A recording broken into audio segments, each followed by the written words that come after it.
Hello, welcome back to my channel, or welcome if you are new. My name is Kyla, and in this video we're going to talk about all of the books that I read in the month of May.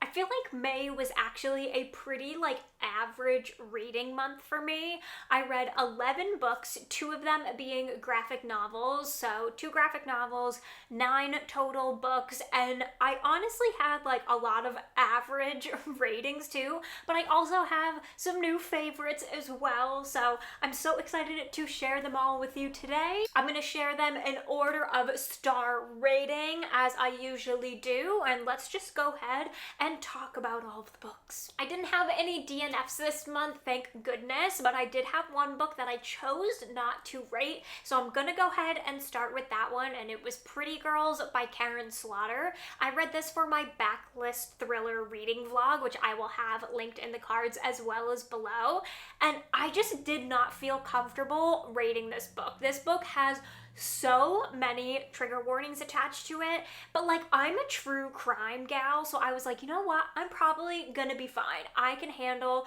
a lot of graphicness and just things that most people are really uncomfortable with. I feel like I have a good level of just being able to tolerate things, but this book was on a whole different level and I just did not feel comfortable rating it. In this book we are following 2 sisters who have been estranged for about 20 years, and we're following kind of their experiences throughout the past 20 years, and then something happens that brings them back together, and then there's also a missing sister, so you're also kind of getting the mystery of what happened to her and their backstory and how it all tangles together.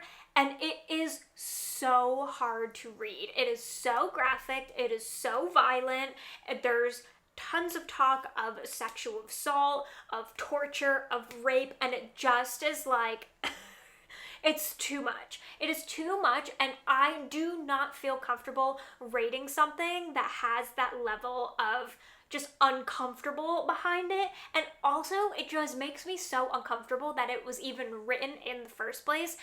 I get it. I know there are books out there, especially in the horror genre, that are graphic and whatever. This is just another level. It kind of reminds me of the same feeling that a lot of people get with A Little Life, with it being torture porn, and I feel that is the same.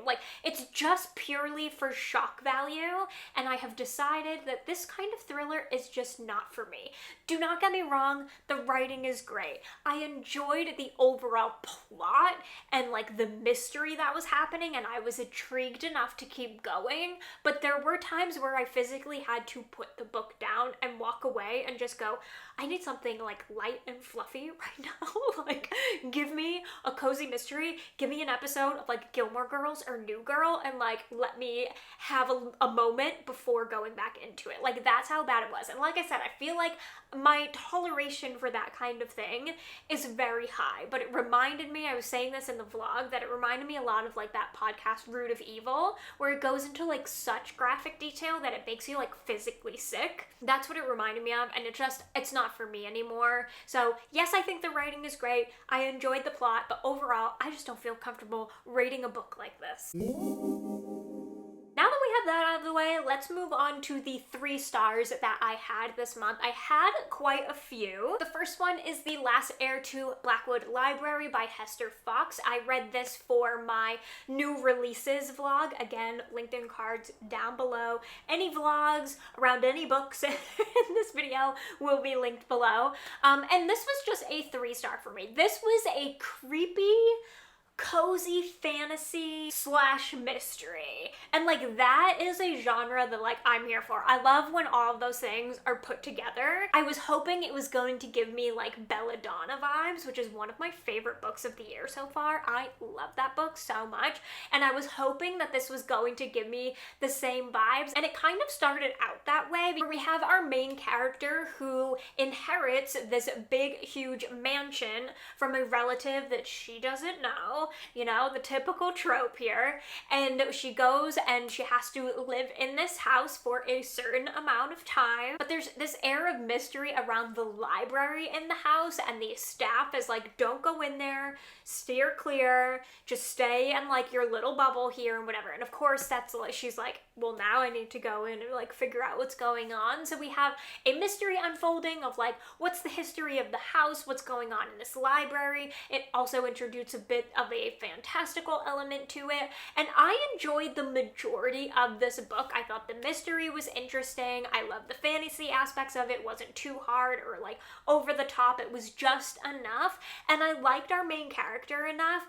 But we got towards the end of it and it felt like it was wrapping up, and then we had like this whole other novel at the end of the book, and it just dropped the rating for me overall, because I was like, I do not care about what is happening.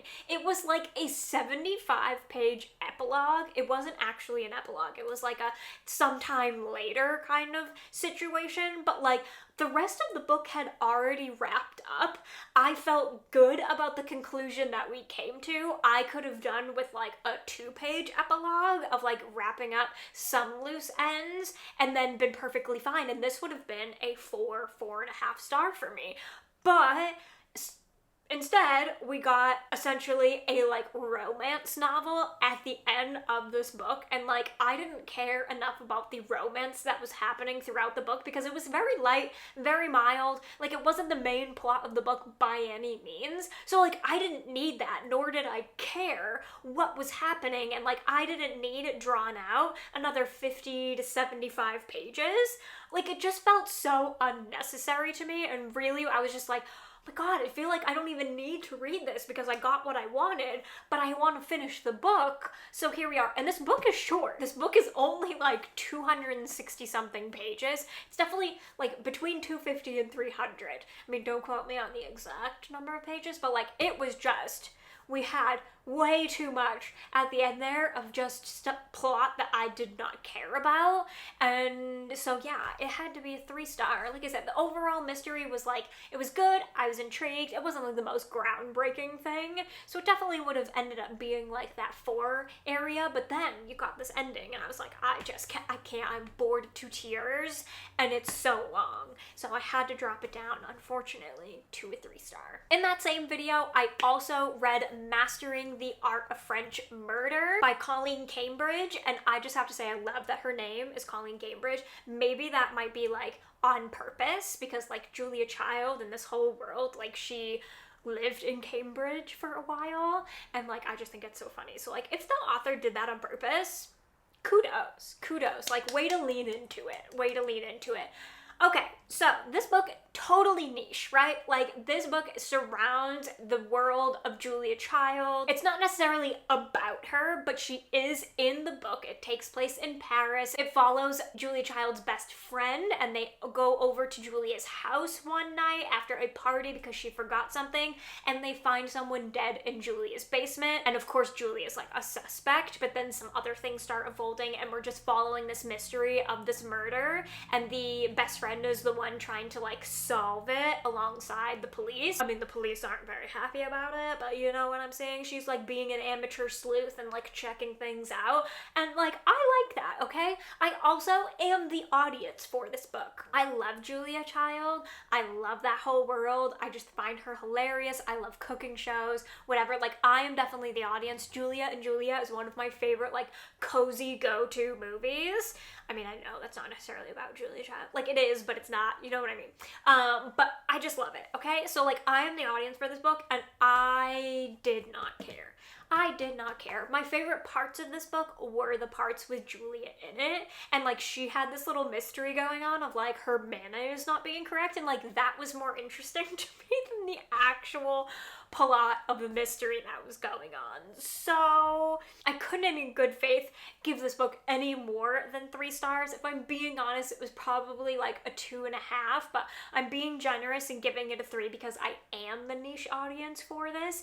But like overall, I didn't really care about the mystery. Like I love the characters obviously, but the mystery just fell a little flat for me, and then the way it just unfolded, I was like, what is going on right now? Like absolutely not. Absolutely not. Don't care. This could have been way more fun, but unfortunately, I think that it fell flat. It dropped the ball. It wasn't what I was hoping it to be, so I had to, in good faith, give it a 3-star. But like, if you like the world of Julia Child and you're like in that and you enjoy it, I still think it's worth checking out. Maybe just check out the audiobook instead. The audiobook was really good. I really enjoyed it. And also, we get a little bit of Julia's accent. It's not as dramatic as it is in like real life, but it's enough there to like give you the feels. So if anything, if you're still like curious and want to check this out, highly recommend the audiobook.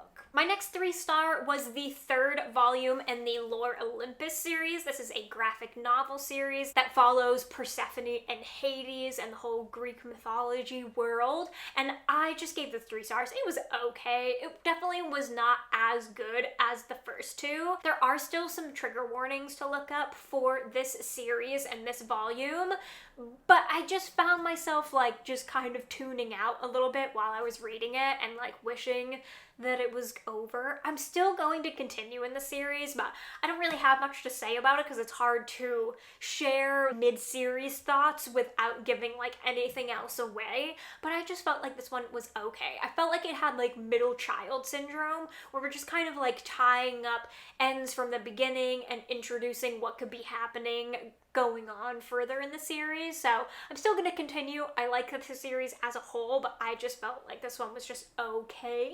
So the one gave it 3 stars. And then my last 3 star is actually a 3.5, and this is The Ballad of Songbirds and Snakes by Suzanne Collins. This is the prequel to The Hunger Games, and I was really excited to read this. I did not read it when it came out, but I do know that the movie is coming, and I saw the trailer and I was like, okay. And I didn't read it when it came out because it got such bad reviews. I saw everyone talking about this and no one was really enjoying it, at least no one that I follow. So I was really hesitant because it is on the longer side. It's over 500 pages, and I was like, do I really care enough about President Snow to like read a book that's over 500 pages? But once I saw the trailer, I was like, oh, okay. You know what? If I'm gonna see the movie, I'm just one of those people. It's like, I need to read the book first. And I've been itching to reread The Hunger Games, so I was like, let's just start here. And it was good. It wasn't as bad as I was expecting it to be. It actually was an extremely fast, over 500-page book. I was really surprised. I got through it in just a couple of days, so I was very intrigued, and it brings you through President Snow's it brings you through a period of time in President Snow's life, shall I say. So it's not like his entire life story. You get enough of his background to like understand him as a person. But for me, I just do not see, even after reading it, because the whole thing with this prequel is to like understand how he got from like where he was, or like how he got like, you know, from his childhood and his teen years and the start of the Hunger Games and all of that to like the monstrosity that he is in the Hunger Games. It did not connect the dots for me whatsoever, in my opinion. I was like, I do not still see how he went through what he went through. And like, it was, not great, but it wasn't the worst upbringing in the world. I mean, he went through some shit, don't get me wrong, but I do not see how he went from that to becoming the monster that he is in the Hunger Games. Like, he is horrific in the Hunger Games series, and I just don't understand how he got there. And I was hoping that that was going to help me. This book was going to help me understand him so much more and be like, oh, I get it. Like, he went through these traumatic experiences. He had this horrific childhood, and I am going to feel for him in some way. And at the end, I was like, I don't get it. I do not get it. However, with that being said, I was still so engaged in the story. I was still so interested. I think because I was just waiting for this like monumental thing to happen, that like I just wanted to keep reading and keep finding out more about his story. And it brings you through like his experience as a mentor in the Hunger Games and like what that looked like. And like it was nice to know that like the dude had some feelings at some point. So like that was nice. And like I said, I enjoyed the story enough that like it gets 3.5 stars for me. I still had a good time. I just don't understand. I still don't understand how we got from here to there. And like, I just don't get it. I don't get it. Moving on to 4-star books. The first one is The Kind Worth Killing by Peter Swanson. Can I tell you how annoyed I was at myself while I was editing because I kept saying The Kind Worth Killing It? I do not know why. In my vlog for this book, which is my Backlist thriller vlog, again, will be linked below, but like, I was so annoyed with myself. I'm like, oh god. And I was gonna go through and like edit them all, but like, you just get to see the real me, and like, sometimes I mess up on titles of books, but Kind Worth Killing, okay, that's what I read. I didn't read The Kind Worth Killing It, I read The Kind Worth Killing.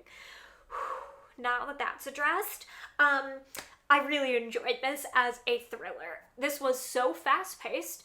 I love dual perspective thrillers. I just find that so fun. In this book, we are following 2 strangers who happen to meet by chance at an airport, and they hatch a plan. It's crazy how they like get here, but anyways, they hatch a plan to kill the man's wife. And we have 2 very unlikable characters. Actually, let me retract that. Every single character in this book is unlikable. And this book is like unhinged, okay? Like we have every character in this book, unlikable, unhinged, batshit crazy. But like that's what makes it so fun. And I love the number of twists that happen in this book, because even if you can predict 1 or 2, there's still like 3 or 4 that are gonna happen that are going to shock you. And there was definitely a few times where I had like audible gasps or just like jaw-dropping moments, and I love that in a thriller. So I thought it was a good time. Peter Swanson redeemed himself with this one for me. I definitely think I will check out the sequel because I did enjoy it, and I think that unhinged characters are fun, but it also is like so hard in the moment because you're like, I don't like any of these people. Like every single person at the end of this book could die and like I'd be fine with it.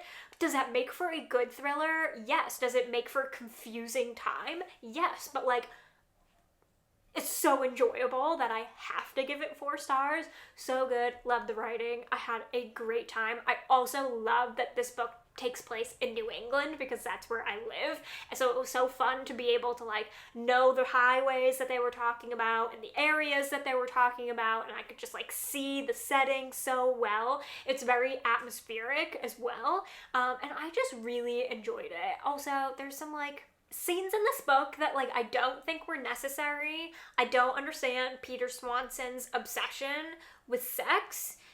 There's a lot of sexual scenes in this book, which I was not expecting because it's a thriller. Like, why? Why? They weren't necessary to the story whatsoever. It was just like Peter Swanson being like cool or edgy, like awesome job, bro. Could have done without that, but like at the same time they made me laugh. I do think they took me out of the story a little bit, but they made me giggle, and I just like had to shake it off and just be like, okay, whatever. Like we're here, we're doing it, it's fine. It's fine. So anyways, it was a 4-star. It was a good time. And then in that same vlog, I also read No Exit by Taylor Adams. This is my kind of thriller. I love this kind of thriller. The kind of thriller that takes place in a short amount of time and you are counting down the hours. I love it. It just adds such an anxiety-inducing feeling to the reading experience. So this book takes place in a span of 1 night. We have our main character who is going home for the holidays, so this is definitely a good winter read. Not necessarily a great summer read, but I still had fun.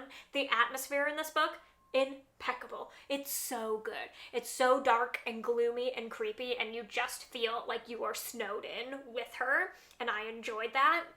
Anyways, we have a main character who's going home for the holidays. She goes through some car issues on the way there. There's this massive snowstorm coming, so she pulls off into a rest stop. There's some other characters who are also trapped there due to said storm, and she goes out to her car, and a little hand pops up on a window in the van parked next to her, and she notices that there is a little girl basically kidnapped in the back of this van, and obviously she knows one of the people there is responsible, so it goes through the whole night of her trying to figure out what happened and try to stop these people and set this child free and all of that, and it's so good. It's so anxiety inducing. I loved it. I love this main protagonist so much. I just think that Taylor Adams has a really good way of writing a female protagonist, because I also read another one of his books. We'll get to that in a minute, but I just think he's really good at it. I really enjoy his writing and the way he writes female characters. Not all male thriller authors can do that, but Taylor Adams did a good job. And again, just the anxiety inducing, like counting down the hours, and the time just moves like inches by inches. I do think the ending of this book was a little bit over the top. It was like watching almost a bad horror movie where you're just like, come on. There's like no way that person is still going, but for some reason they have 9 lives, and like here we are. It was fun. I enjoyed it, but it was a little bit like, enough already. Let's get to it. I loved the ending. I thought it was really good. However, what prevented this from being 5 stars for me are there are 3 very problematic things in this book that I don't see anyone else talking about. So the first one being that there is use of the N-word once in this book. Point blank, not okay. The second thing is that one of the suspects in this book, the reason why he's creepy is because he has a stutter. And like that just grinds my gears. It rubs me the wrong way. I hate that stereotype so much because there is nothing creepy about having a stutter. And it's just rude. It's absolutely rude. It's not like a problem, nor is it creepy. We just need to like stop with that. And then the third one is that somewhere in this book the R word is used, meaning the term that people used to call people with special needs. I'm not going to say it because that's how disgusting I think it is. It's used. None of these things like added to the story, obviously. None of them needed to be used, but for some reason it got through Taylor Adams and it got through editing, and I do not understand how, but I just wanted to put it out there because I don't see anyone else talking about those things, and I found them extremely problematic, so that's why it couldn't be 5 stars. I honestly thought about dropping it a little bit more, but it just feels like a 4-star thriller regardless of those things, and like I'm not overlooking them clearly, but like I have to go with my gut, so it's still getting a 4-star. I enjoyed it, but just know that those things are present. Maybe not in newer editions. The one I had was from the library, and it was from 2017, I believe, so maybe in newer editions those things aren't there, but in the one I had, they were, so here we are. And then I also read The Last Word by Taylor Adams this month. Whoa, I actually have it here. What a shocker. Okay, I use the library a lot. All right. We love to see it. Anyways, read The Last Word by Taylor Adams this month, and this was 4 stars as well. I really enjoyed his writing. Again, we are spanning over just like a couple of days here, but like truly the heart of this book really takes place over like one night, again, which I love. The atmosphere in this book, also incredible.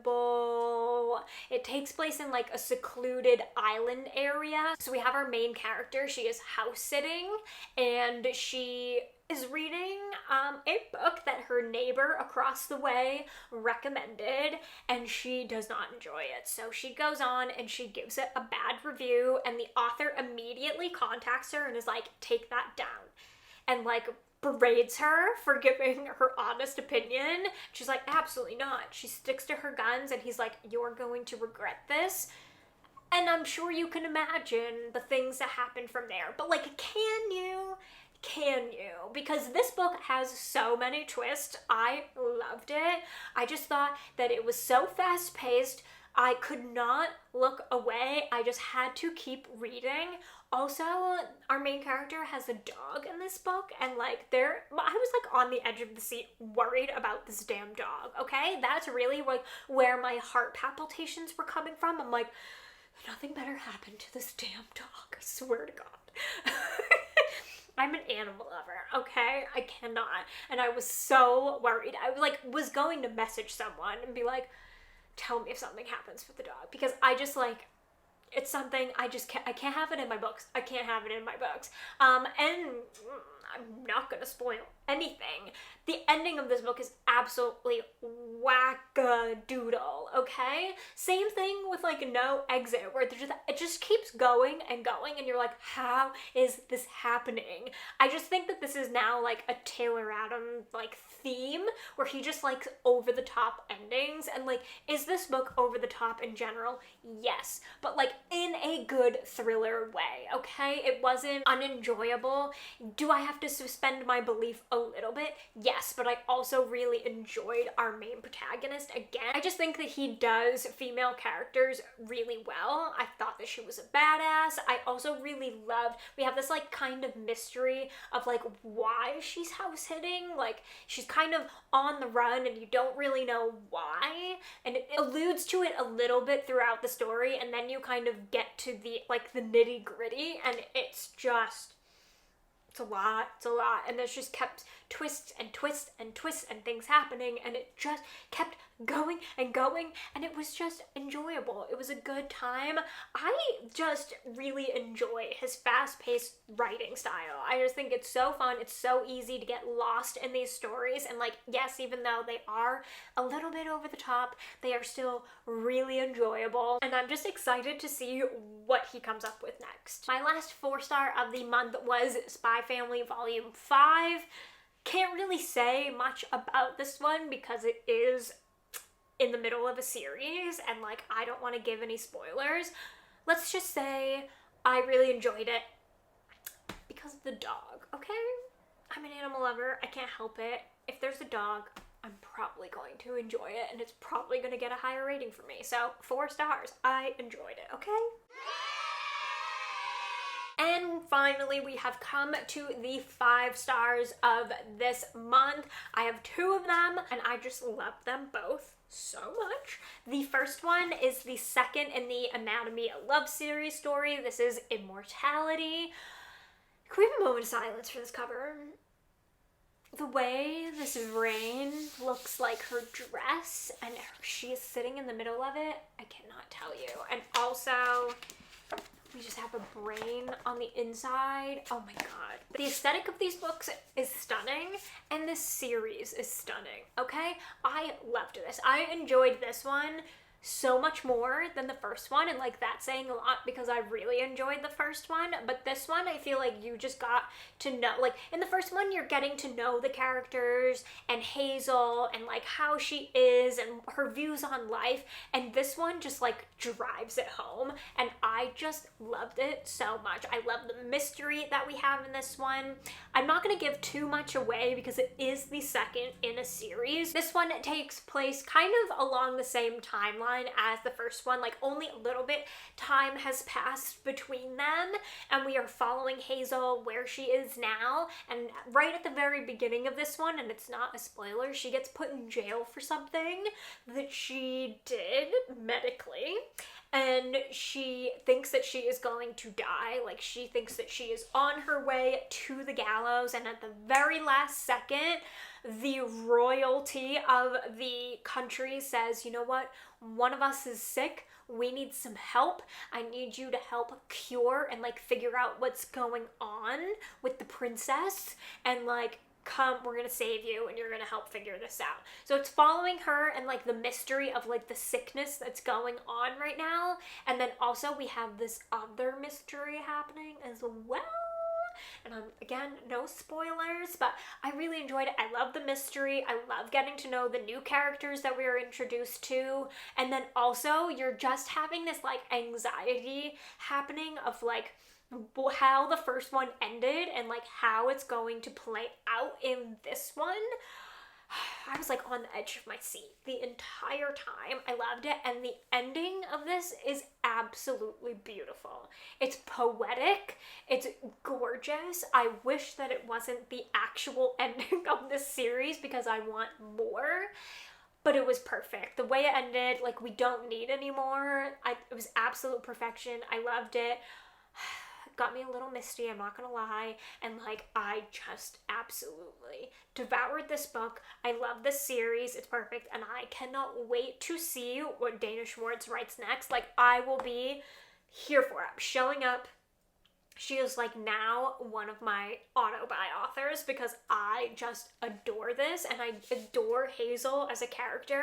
I just love her feminism and like the way she doesn't take shit from anyone, and we got to see more of that in this one, and I just loved it. I loved getting to see more of her, learning more about her, and I don't want to stop talking about it because I loved it so much. So if you haven't read the series, highly recommend. It is like a Victorian mystery with like feminism hard packed throughout it, and we also have a little bit of romance and like a tiny bit of like a fantastical element to it, and it's just perfect, and I love it. And then my last 5-star, my last book of the month, I think y'all already know, is In the Lives Puppets by TJ Klune. I love this book so much. I cannot stop thinking about these characters. They have been on my mind and like the forefront of my brain since I finished this. I cannot stop thinking about it. This book has everything that you want in a cozy fantasy while also being like hilarious because TJ Klune is funny. We have not seen this kind of humor from him in a book yet, and like I'm so here for it. The level of like dirty jokes made in this book is just next level, so funny, and it's like from characters you wouldn't expect, and it's just hilarious. And if you don't know, this book is like a Pinocchio retelling of sorts, but make it robots. And honestly, that's all I'm gonna say, because you do not need to know more than that going into this book. It is exactly what I was hoping it would be. I love TJ Klune's writing so much. He does found family unlike anybody else I have ever read from.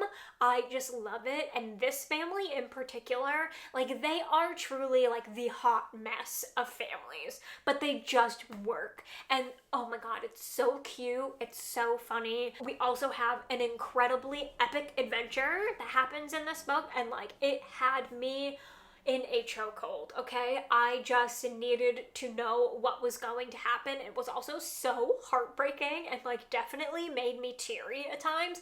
Didn't make me cry as much as Under the Whispering Door, but I was like almost there, okay? We were like right there. I loved it, and I also just like love the progression of these characters, and obviously the representation in these books. I mean, TJ Klune is just so good about that in all of his books, but this one we love. We have non-binary characters, asexual characters, I mean, we have LGBTQ plus IA across the board. We also have incredible representation of grief in this book, and also so many neurodivergent disorders as well. Like, it's literally so much packed into these characters, but it just makes you love them that much more and like bring them to life and make them more real, in my opinion. And I highly